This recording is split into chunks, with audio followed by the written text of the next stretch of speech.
नमस्कार, जय हिंद, वंदे मातरम। दोस्तों, स्वागत है आपका आपके अपने YouTube channel Khan learning class में। मैं हूं अज़रा खान और आज मैं आपके लिए लेकर आ गई हूँ एक वेरी इंपॉर्टेंट सा वीडियो। अगर आप भी टेट और सीटेट एग्ज़ाम में बैठने जा रहे हैं तो ये वीडियो आपके लिए रामबाण साबित होगी। और इसमें आपको मिलने वाले हैं आज गणित भाषा के गणित शिक्षा शास्त्र एवं सभी क्वेश्चंस पेपर जो 3 फरवरी 2023 का पेपर है। परीक्षा तिथि 3 फरवरी 2023 का जो सैम्पल पेपर है आप देख सकते हैं। सीटेट और एमपीटेट का सिलेबस समथिंग एक ही होता है, तो प्रारूप भी पेपर का एक ही रहेगा।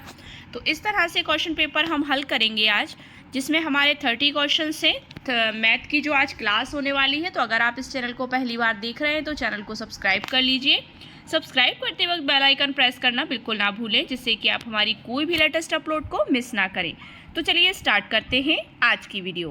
पहला प्रश्न है हमारा, गुणनफल 101 गुणा 203 में क्या जोड़ा जाए ताकि परिणाम 20,614 प्राप्त हो जाए। वैसे तो हमें देखने में बहुत सरल लग रहा है कि दोनों का गुणा कर देंगे तो संख्या, लेकिन उसमें क्या जोड़ा जाए ताकि परिणाम 20,614 प्राप्त हो जाए। ऑप्शन है 110, 101, 102 और 111। तो मतलब गुणनफल 101 और 203 में क्या जोड़ा जाए ताकि परिणाम 20,614 आ जाए। तो देखते हैं, प्रश्न से ही देखेंगे। 101 गुणा 203 बराबर कितना आया इसमें 20,503। मतलब इन दोनों का गुणा करने पर कितना आया 20,503। अभिष्ट जोड़ी बनाने वाली मतलब अभिष्ट जोड़ी जाने वाली जो संख्या है 20,614 में से कितने घटा देंगे आप 20,503 को घटा देंगे। तो वेरी शॉर्ट सिंपल आंसर आ जाएगा इसका।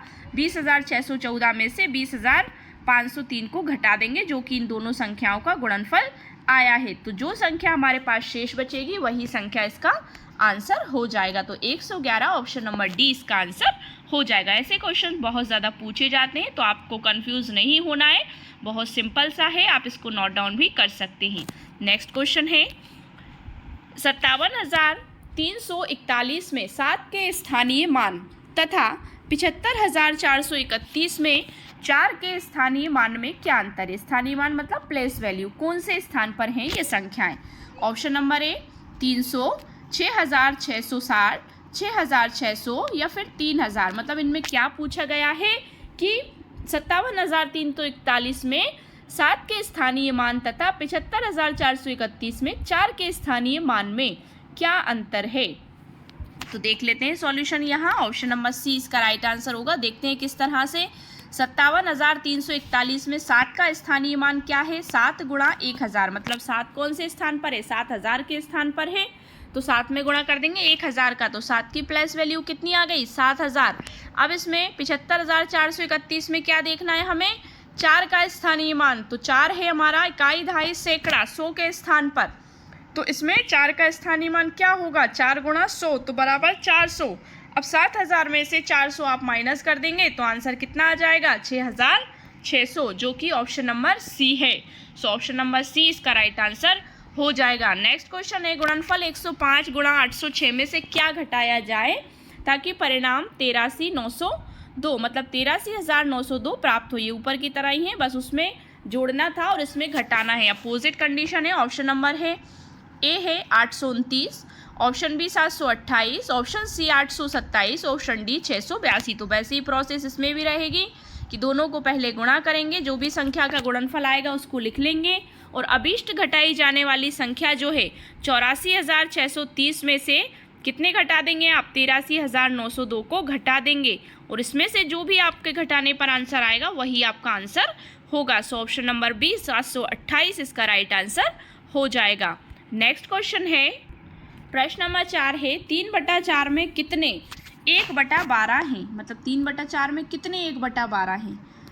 ऑप्शन ए है 6, option B 8, option C 9, option D 12।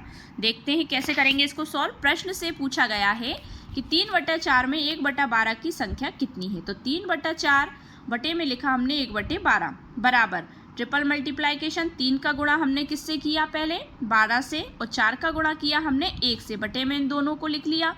अब इनको काट दिया।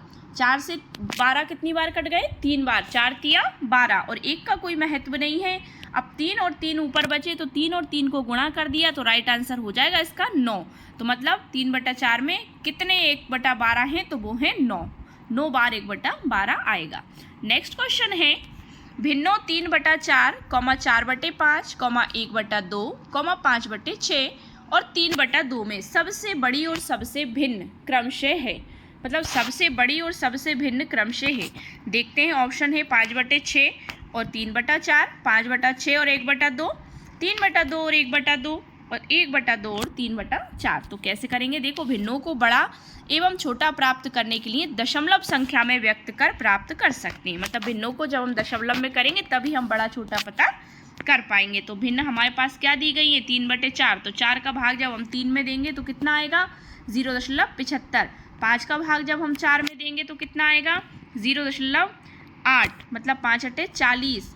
अब 2 का भाग जब 1 में देंगे तो कितना आएगा 0.5 और 6 का भाग जब 5 में देंगे तो आएगा 0.83 और 2 का भाग जब 3 में देंगे तो आएगा 1.5। और इससे हम पता लगा सकते हैं कि अतः सबसे बड़ी भिन्न कितनी है 3/2 है। इसमें सबसे बड़ी भिन्न कौन सी कहलाएगी 3/2 कहलाएगी। लेकिन हम बिना अगर सॉल्व किए करते तो हम क्या देखते 5/6। हम सबसे पहले यही सोचते अरे ये संख्या बहुत बड़ी है तो ये ही बड़ी होगी, नहीं, लेकिन हमें इसको सॉल्व करके देखना है। अब जो इसका मान आएगा उसके अकॉर्डिंग हमें आंसर का पता लगाना है। तो इसमें सबसे बड़ी भिन्न कौन सी है 3/2 है।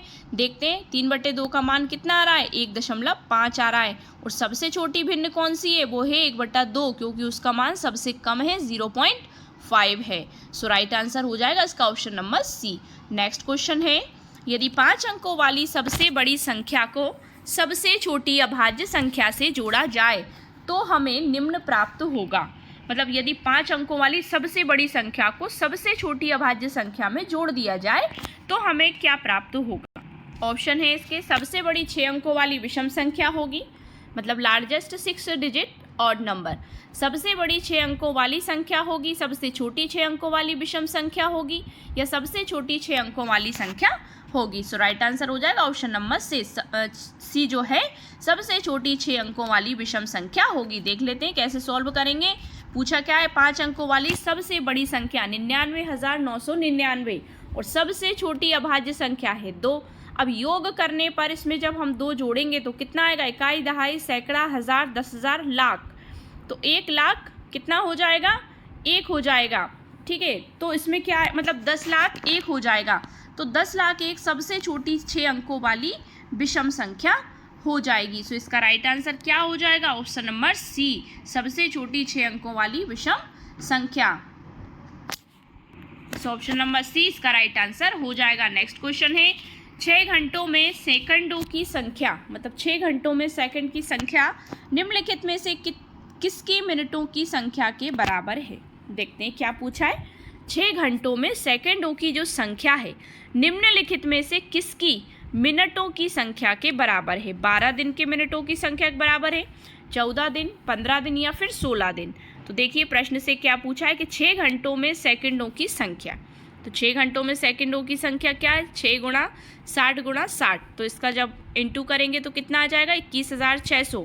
एक दिन में मिनटों की संख्या 24 × 60 तो 1440 मिनट। एक दिन में मिनटों की संख्या कितनी हो जाएगी 1440।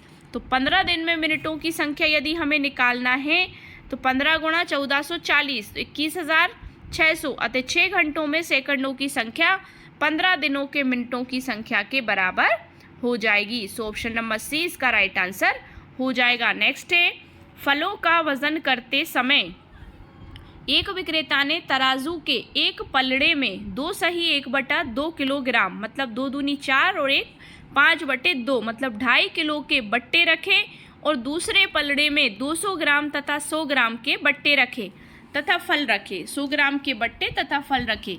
तो फलों का वजन कितना है 2200 ग्राम है, 2300 ग्राम है, 2400 ग्राम है या फिर 2000 ग्राम है।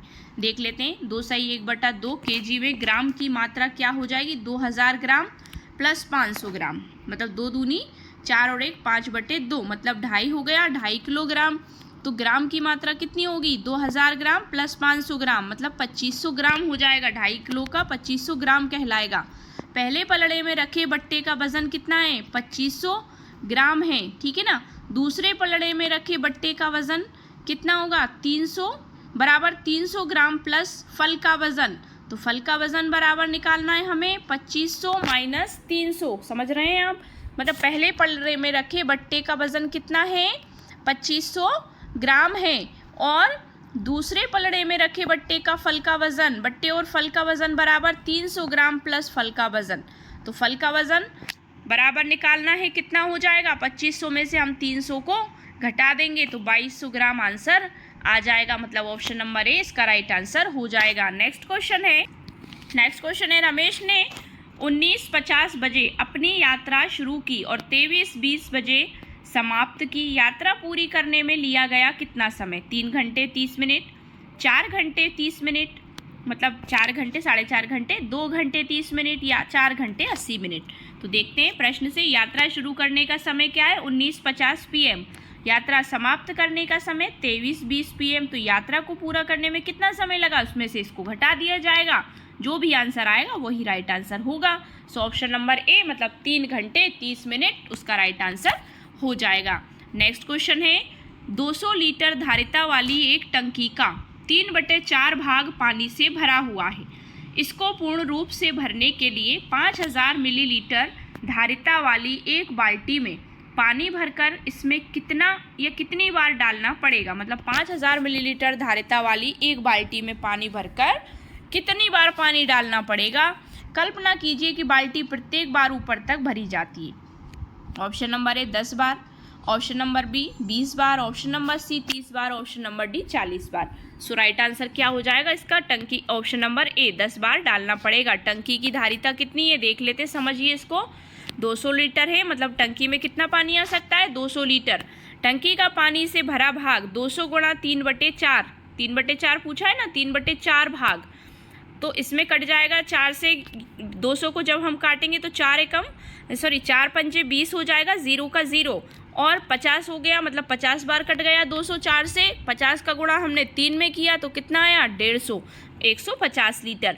टंकी का खाली भाग 200 माइनस 150 तो कितना बचा, 50 लीटर। अब बाल्टी की धारिता जो है 5000 ml है। यहाँ देख लेते हैं आप चित्र के माध्यम से, बाल्टी की धारिता कितनी है, यहाँ पर 5000 ml बाल्टी रखी है, इसकी 5000 ml की मात्रा है, धारिता है इसकी।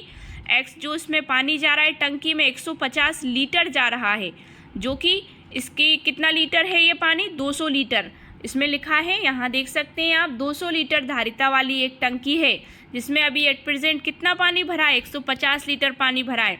तो 5000 गुणा x बराबर 50 गुणा 1000 मिलीलीटर।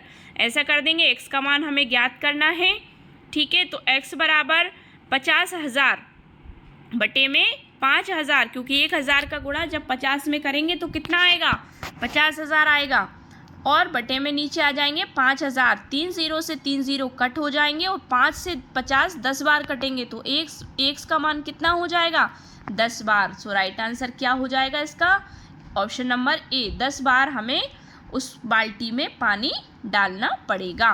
सो राइट आंसर हो जाएगा ऑप्शन नंबर ए।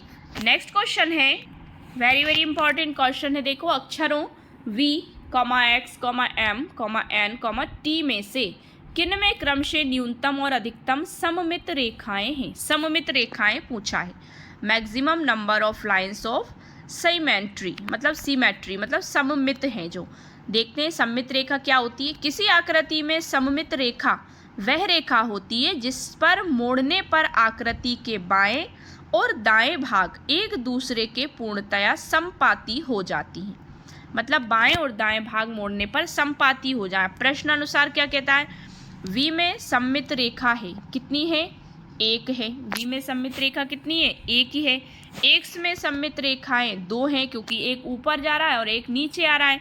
अब M में सममित रेखा 1 ही है, क्योंकि ये बीच में एक जैसा V जैसा लग रहा है। अब N में सममित रेखा 0 है, इसमें कोई सममित रेखा नहीं है। और T में सममित रेखा बस 1 ही है जो सीधा डंडा खिंचा है। तो ना N में न्यूनतम 0 और X में अधिकतम 2 सममित रेखाएं हैं। सो ऑप्शन नंबर ए इसका राइट आंसर हो जाएगा कि N और X, ठीक है ना। अधिकतम सममित रेखाएं किस में हैं, N में और X में। नेक्स्ट क्वेश्चन है 3 और 2 तिहाई समकोणों में डिग्रियों की संख्या है 300, 330, 360, 390। देखते हैं 3 और 2 तिहाई, 3 प्लस 2/3। 3 और 2 तिहाई को कैसे लिखेंगे? 3 प्लस 2/3। समकोणों में डिग्रियों की संख्या बराबर 3 का 3 से इंटू किया, मल्टीप्लाइकेशन, 3 गुणा 3 तिया 9, 9 में 2 जोड़े 11, बटे में आ गए 3 गुणा 90। 90 कैसे आए देखते हैं। 90 इसमें दिया है आपको, मतलब 3 और 2 तिहाई समकोणों में, समकोण कितने डिग्री का होता है? 90 डिग्री का, इसलिए ये 90 डिग्री यहाँ लिखा गया है। ठीक है, समकोणों में डिग्रियों की संख्या, डिग्रियों की, तो समकोण मतलब 90 डिग्री का कोण, तो 11/3 इंटू 90 कर देंगे। 3 से आपका क्या कट जाएगा? 90, 30 बार कट जाएगा। 30 तिया कितने होते हैं? 90।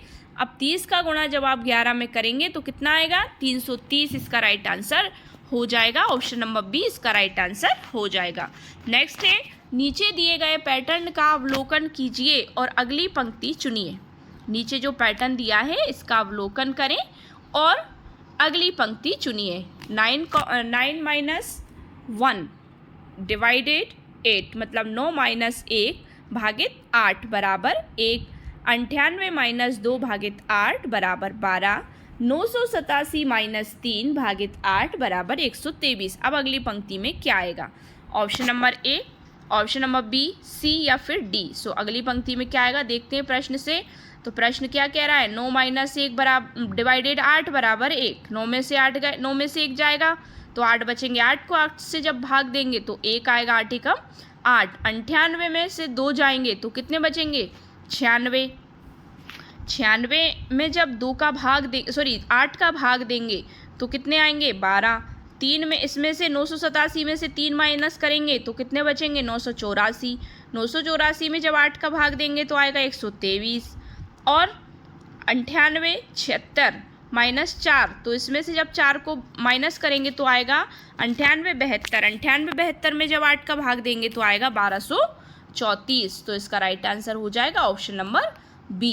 ठीक है, नेक्स्ट क्वेश्चन है, निम्न तालिका का अध्ययन कीजिए और सही कथन चुनिए। तालिका आपके सामने है। विद्यार्थियों का पसंदीदा खेल और विद्यार्थियों की संख्या। क्रिकेट पसंद करने वाले लोग हैं 90, मतलब विद्यार्थी। वॉलीबॉल जो पसंद करते हैं वो है 75, फुटबॉल जो पसंद कर रहे हैं वो है 55, और बैडमिंटन जो पसंद करते हैं वो है 60, मतलब 60 लोग। अब एक विद्यार्थी केवल एक खेल पसंद करता है, तो वॉलीबॉल पसंद करने वाले विद्यार्थियों की संख्या बैडमिंटन पसंद करने वाले विद्यार्थियों की संख्या से कम है। देखिए, वॉलीबॉल पसंद कर रहे हैं 75 और बैडमिंटन पसंद कर रहे हैं 60 लोग। देखते हैं, क्रिकेट पसंद करने वाले विद्यार्थियों की संख्या फुटबॉल पसंद करने वाले विद्यार्थियों की संख्या से 25 अधिक है। तो देख लेते हैं कि क्रिकेट पसंद करने वाले विद्यार्थियों की संख्या कितनी है? 90 है। और फुटबॉल पसंद करने वाले विद्यार्थियों की संख्या कितनी है? तो वो है 55, जो कि उससे 25 अधिक है। अब देखते हैं, फुटबॉल पसंद करने वाले विद्यार्थियों की संख्या वॉलीबॉल पसंद करने वाले विद्यार्थियों की संख्या से 15 कम है। और बैडमिंटन पसंद करने वाले विद्यार्थियों की संख्या क्रिकेट पसंद करने वाले विद्यार्थियों की संख्या का 2/3 है। सो इसका राइट आंसर क्या हो जाएगा? ऑप्शन नंबर डी, के विद्यार्थियों का पसंदीदा खेल और विद्यार्थियों की संख्या, मतलब क्रिकेट कितने लोग पसंद कर रहे हैं? 90 लोग क्रिकेट पसंद कर रहे हैं। और यहाँ पे क्या, वॉलीबॉल पसंद कर रहे हैं 75, फुटबॉल पसंद कर रहे हैं 55 और बैडमिंटन पसंद कर रहे हैं 60 लोग। तो एक विद्यार्थी केवल एक खेल पसंद करता है, तो विकल्प ए जो है वो इसका राइट आंसर होगा कि वॉलीबॉल पसंद करने वाले विद्यार्थियों की संख्या बैडमिंटन पसंद करने वाले विद्यार्थियों की संख्या से कम है। सो ऑप्शन ए इसका राइट आंसर हो जाएगा। नेक्स्ट क्वेश्चन है, सो ऑप्शन नंबर डी क्या हो जाएगा? इसका राइट आंसर हो जाएगा कि बैडमिंटन पसंद करने वाले विद्यार्थियों की संख्या क्रिकेट पसंद करने वाले विद्यार्थियों की संख्या का 2/3 है। मतलब बैडमिंटन कौन पसंद कर रहा है? 60 लोग, और क्रिकेट पसंद करने वाले विद्यार्थियों की संख्या कितनी है? 90 है। तो इसका 2/3 हो गया है ये। तो राइट आंसर हो जाएगा ऑप्शन नंबर डी। यहाँ पर भी हम देख सकते हैं 90 में से -55 किया है तो कितना आ गया है? 35 आ गया है। इसको सभी को सॉल्व करके दिखाया गया। अब डी वाला देख लेते हैं कि डी में क्या बताया गया है। तो डी वाला है कि बैडमिंटन पसंद करने वाले विद्यार्थियों की संख्या है 60 और क्रिकेट पसंद करने वाले विद्यार्थियों की संख्या का 2/3 है। 90 × 2/3, तो 3 से जब इसको काटा, 3 तिया 9, 0 का 0, तो 30 दूनी हो गए 60। तो ऑप्शन बी डी जो है वो सत्य है। नेक्स्ट क्वेश्चन है, गणित की परीक्षा में 30 विद्यार्थियों द्वारा प्राप्त निम्नांक है। ये अंक आपके सामने दिए गए हैं, 20, 18, 17, 19, 24, 26, 20, 17, 19, 18, 24, 16, 17, ये सब इस तरह से दिए गए। 20 से कम अंक प्राप्त करने वाले विद्यार्थियों की संख्या तथा 20 या उससे अधिक अंक प्राप्त करने वाले विद्यार्थियों की संख्या का अंतर निकालना है। ऑप्शन ए है 1, option B 2, option C 3, option D 4। तो देखते हैं, गणित की परीक्षा में 30 विद्यार्थियों की संख्या, ये 100 अंक दिए गए। 20 से कम अंक प्राप्त करने वाले विद्यार्थियों की संख्या कितनी है आपकी? 16 है। 20 या 20 से अधिक अंक प्राप्त करने वाले विद्यार्थियों की संख्या कितनी है? 14। दोनों में अभीष्ट अंतर बता देंगे। 16 में से जब 14 माइनस होंगे तो कितना बचेगा? 200। ऑप्शन बी इसका राइट आंसर हो जाएगा। नेक्स्ट है, निम्नलिखित में से कौन सा प्राथमिक गणित पाठ्यचर्या का भाग नहीं है? प्रायिकता, प्रोबेबिलिटी, पैटर्न्स मतलब प्रतिमान, डाटा हैंडलिंग, आंकड़ों का प्रबंधन, या एस्टिमेशन मतलब अनुमान लगाना। सो ऑप्शन ए प्रायिकता नहीं है, प्राथमिक गणित पाठ्यचर्या के भाग है आंकड़ों का प्रबंधन, अनुमान लगाना, प्रतिमान मापन, संख्या का जोड़ घटाना गुणा भाग आदि।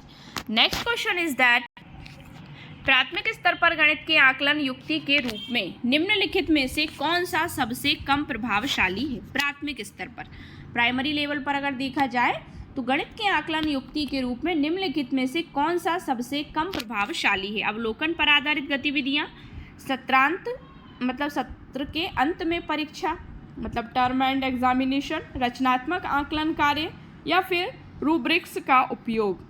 सो ऑप्शन बी इसका राइट आंसर हो जाएगा कि सत्रांत परीक्षा ये सबसे कम प्रभावशाली। अगर मंथली टेस्ट क्यों लिए जाते हैं? इसीलिए लिए जाते हैं कि बच्चों का हमें इवैल्यूएशन करना है, उनका स्तर पता चलता है कि वो कितना सीख रहे हैं और कितना नहीं सीख रहे हैं। सो ऑप्शन बी इसका राइट आंसर हो जाएगा।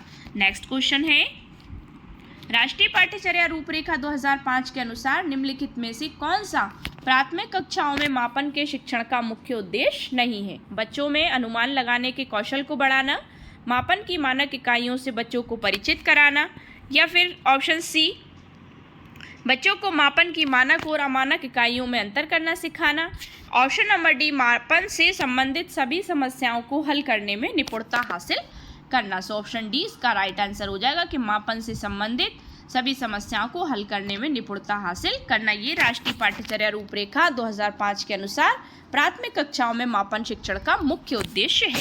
नेक्स्ट क्वेश्चन है आपका, नेक्स्ट क्वेश्चन है, प्राथमिक कक्षा की गणित पाठ्य पुस्तक में अवधारणाएं जटिल से सरल की ओर बढ़नी चाहिए, अमूर्त से मूर्त की ओर बढ़नी चाहिए, मूर्त से अमूर्त की ओर बढ़नी चाहिए, फिर मानक कलन विधि द्वारा प्रस्तुत की जानी चाहिए? प्राथमिक कक्षा की गणित पाठ्य पुस्तक में अवधारणाएं। सो राइट आंसर हो जाएगा ऑप्शन नंबर सी, मूर्त से अमूर्त की ओर बढ़नी चाहिए, ये इसका राइट आंसर हो जाएगा। नेक्स्ट है, निम्नलिखित में से कौन सा स्कूली शिक्षा का एक स्तर नहीं है जो कि राष्ट्रीय शिक्षा नीति 2020 में प्रस्तावित है? बुनियादी स्तर ऑप्शन ए, ऑप्शन बी प्राथमिक स्तर, ऑप्शन सी प्रारंभिक प्रिपैरेटरी स्तर, या फिर ऑप्शन डी मिडिल स्तर। सो राइट आंसर क्या हो जाएगा? राष्ट्रीय शिक्षा नीति 2020 के अनुसार ऑप्शन बी जो है वो इसमें प्रस्तावित है, मतलब राष्ट्रीय शिक्षा नीति में प्रस्तावित है ऑप्शन नंबर बी प्राथमिक स्तर।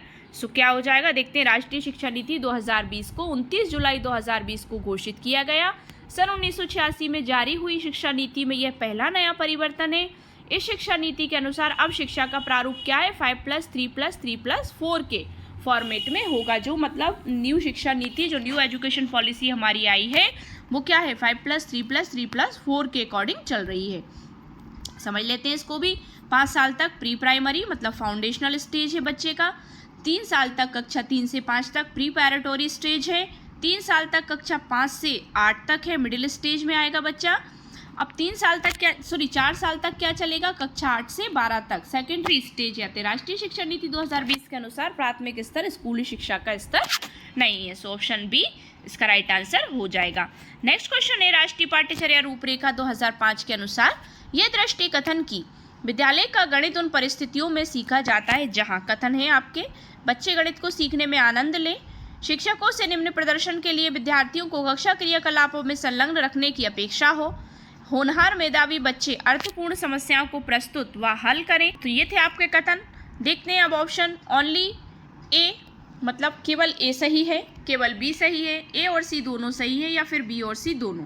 सो राइट आंसर हो जाएगा ओनली फॉर ए।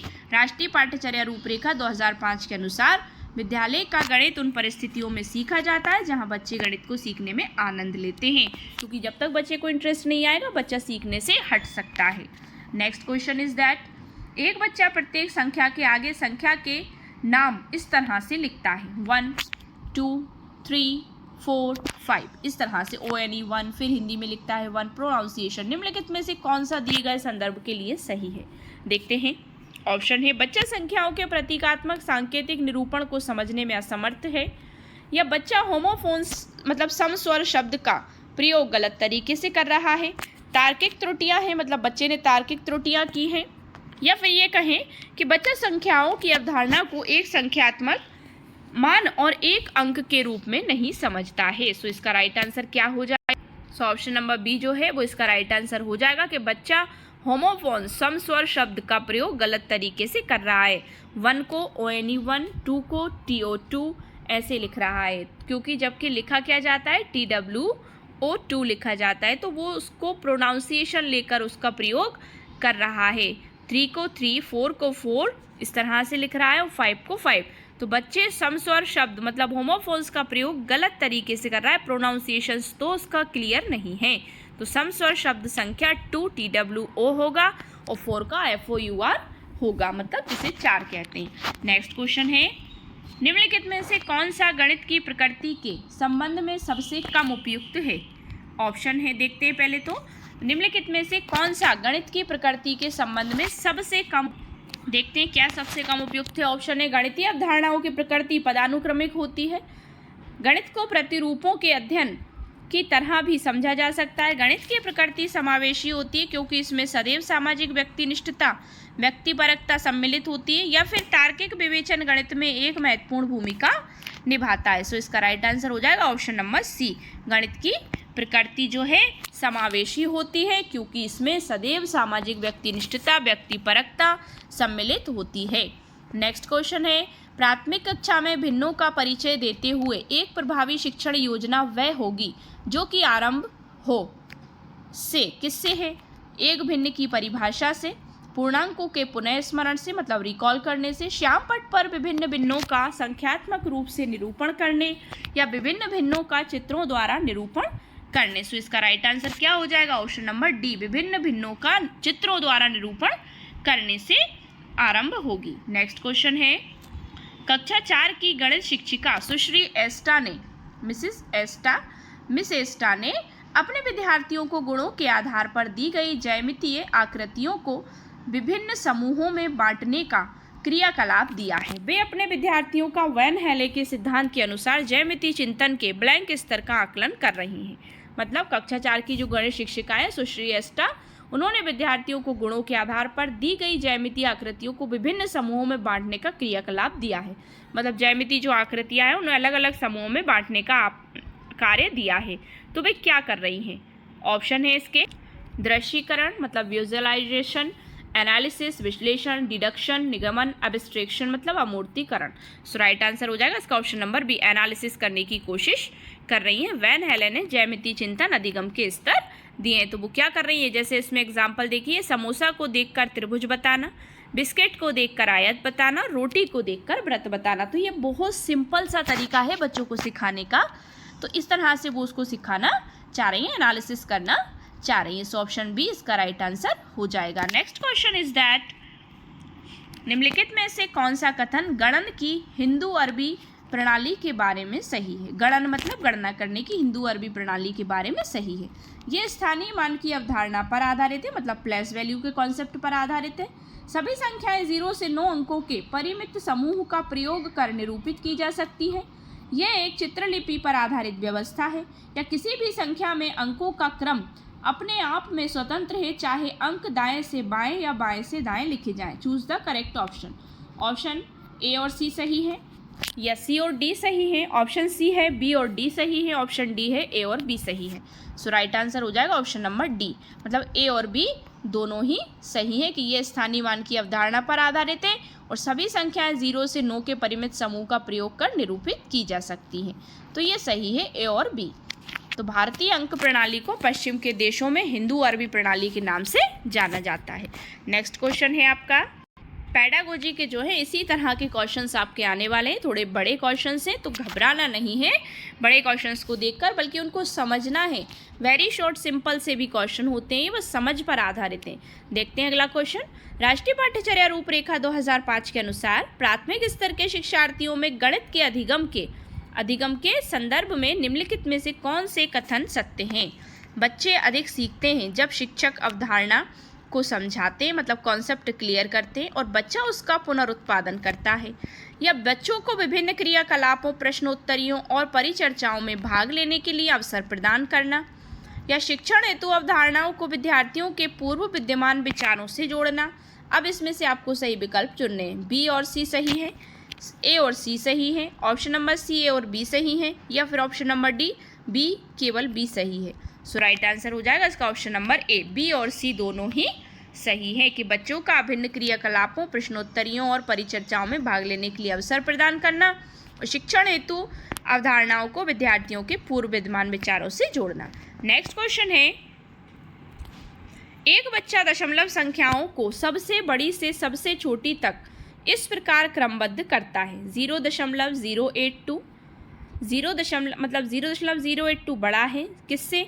0.62 से। ये फिर किससे बड़ा है? 0.062। 0.62 किससे बड़ा है? 0.36 से। और 0.36 बड़ा है 0.8 से। इस तरह से प्रदर्शित करता है। तो बच्चे द्वारा की गई त्रुटि का कारण पर आधारित भ्रांति है। देखते हैं ऑप्शन है इसका समान सामूहिकीकरण कर रहा है बच्चा, सामूहिकरण, सबसे सार्थक अंक है, या पुनः सामूहिकरण हो रहा है, या फिर समानुपातिकता है। सो ऑप्शन नंबर बी इसका राइट आंसर हो जाएगा कि बच्चे द्वारा दशमलव संख्याओं को सबसे बड़ी से सबसे छोटी तक क्रमबद्ध करने का तरीका ये है जो आप देख रहे हैं। बच्चे द्वारा की गई इस त्रुटि का कारण सबसे सार्थक अंक पर आधारित भ्रांति है। मतलब सबसे सार्थक अंक क्या होता है? मोस्ट सिग्निफिकेंट क्या होती है इसकी परिभाषा? महत्वपूर्ण अंकों की संख्या सबसे बाएं गैर शून्य अंक से शुरू करके निर्धारित की जाती है। मतलब सबसे बाएं से गैर शून्य अंक से शुरू करके निर्धारित होती है। सबसे बाएं गैर शून्य अंक को कभी कभी सबसे महत्वपूर्ण अंक भी माना जाता है, जिसे 0.082 ये भी माना जाता है। तो इसमें सबसे महत्वपूर्ण अंक 8 है, बाएं तरफ का 0 महत्वपूर्ण नहीं है, क्योंकि संख्या से पहले आप कितनी भी 0 लगाएं उसका कोई महत्व नहीं होता। तो अतएव प्रयुक्त दिए गए दशमलव संख्याओं का बढ़ते से घटता क्रम क्या होगा? 0.8, फिर 0.62, 0.36 और 0.082। सो इसका राइट आंसर हो जाएगा ऑप्शन नंबर बी। आज के वीडियो का हमारा लास्ट क्वेश्चन है, सुश्री शम्मी एक गणित की शिक्षिका ने निम्नलिखित प्रश्न अपनी कक्षा को दिया। यदि आयतों की लंबाई चौड़ाई पूर्णांक हैं तो उन सभी आयतों की लंबाई चौड़ाई ज्ञात कीजिए जिनका क्षेत्रफल 36 वर्ग यूनिट है। इस कार्य को देकर शिक्षिका प्रयत्न कर रही है। किस चीज़ का प्रयत्न करना चाहती है वो? देखिए, सारणी व्यू मतलब गुणन आयतों के क्षेत्रफल और गुणन के क्रम विनिमय के गुणधर्म की अवधारणाओं को एक साथ जोड़ने का, या फिर वह विद्यार्थियों को पहाड़ों का प्रत्यास्मरण करने में सहायता करें, या फिर ये कहें कि उनके विद्यार्थी आयत के क्षेत्रफल का सूत्र याद कर लें। ज्यामिति एवं अंकगणित से संबंधित अवधारणाओं को स्पष्ट करने का। तो वो क्या करने का प्रयास कर रही हैं? ऑप्शन नंबर ए इसका राइट आंसर हो जाएगा कि सारणी गुणन आयतों के क्षेत्रफल और गुणन के क्रम विनिमय के गुणधर्म की अवधारणाओं को एक साथ जोड़ने का प्रयत्न कर रही हैं। तो ये थी हमारी 30 क्वेश्चंस की क्लास। आई होप सो आपको वीडियो पसंद आया होगा। वीडियो थोड़ा लंबा हो गया है क्योंकि मैथ को समझने में थोड़ा टाइम तो लगता ही है। आई होप सो अगर आपको वीडियो पसंद आया है तो वीडियो को लाइक शेयर ज़रूर करिएगा, चैनल को सब्सक्राइब कर लीजिए और बेल आइकन प्रेस करना तो बिल्कुल ना भूलें, जिससे कि आप हमारी कोई भी लेटेस्ट अपलोड को मिस ना करें। और अब हमारे एग्ज़ाम का दिन जो है वो बहुत करीब आ चुका है, बहुत नज़दीक है हमारे एग्ज़ाम। 10 तारीख से आपके पेपर शुरू होने वाले हैं। तो तब सभी को लिए हमारा बहुत बहुत बेस्ट ऑफ लक है कि आप बहुत अच्छा स्कोर करेंगे एग्ज़ाम में। Thanks for watching my video and see you again with the next video. Thank you so much once again.